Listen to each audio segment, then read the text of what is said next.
Nobody who's evil thinks of themselves as evil. My loyalties lie with the Chancellor. They always believe they're doing good, even though they're not.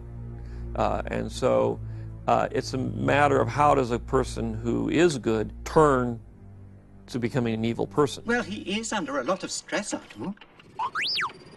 Where we left him in episode 2, he was consumed by conflicting emotions. His love for Padme, a resentment of his Jedi obligations, and the restrictions that placed on his life, a feeling that he was being held back, a lust for power, which was really magnified by his mother's death, and a fear, which is important, a fear that such an occurrence could happen again. As a very wise man once said, Fear is the path to the dark side. Fear leads to anger. Anger leads to hate. Hate leads to suffering. When we find him in episode 3, he's still very much enveloped by these same tormenting feelings that, the Jedi aren't affording him enough respect. You are on this council, but we do not grant you the rank of master. What? Very prominent, rising disillusionment. As you start complaining, there's got to be a little bit of anger behind it, a little bit of frustration. Okay. And action. Sometimes I wonder what's happening to the Jedi Order. I think this war is destroying the principles of the Republic. This war represents a failure to listen. Now you're closer to the Chancellor than anyone. Please ask him to stop the fighting and let the diplomacy resume. Don't ask me to do that.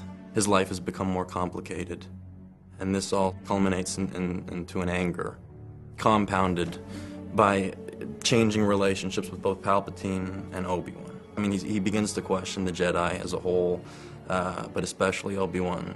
Anakin's relationship with Palpatine is one of deference and seduction. He lures Anakin into a very impressionable state. I have rewritten, I spent the whole weekend rewriting the scene between you and Palpatine, where you turn. Yeah?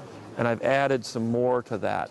I've stretched it out a bit and made it a little bit, given you a little bit more to go on in terms of him pulling you in. I hope you trust me, Anakin. Of course. I need your help, son. He pulls each string with such charming yet evil precision.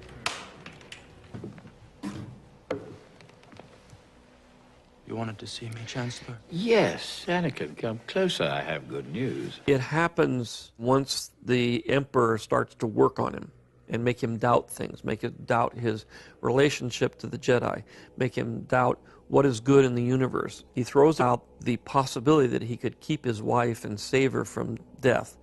These are all seduction things, which causes a great deal of turmoil in Anakin.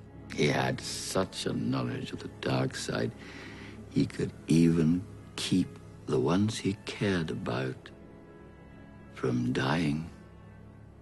Is it possible to learn this power? Not from a Jedi. This is where he finally succumbs to the influence of the devil.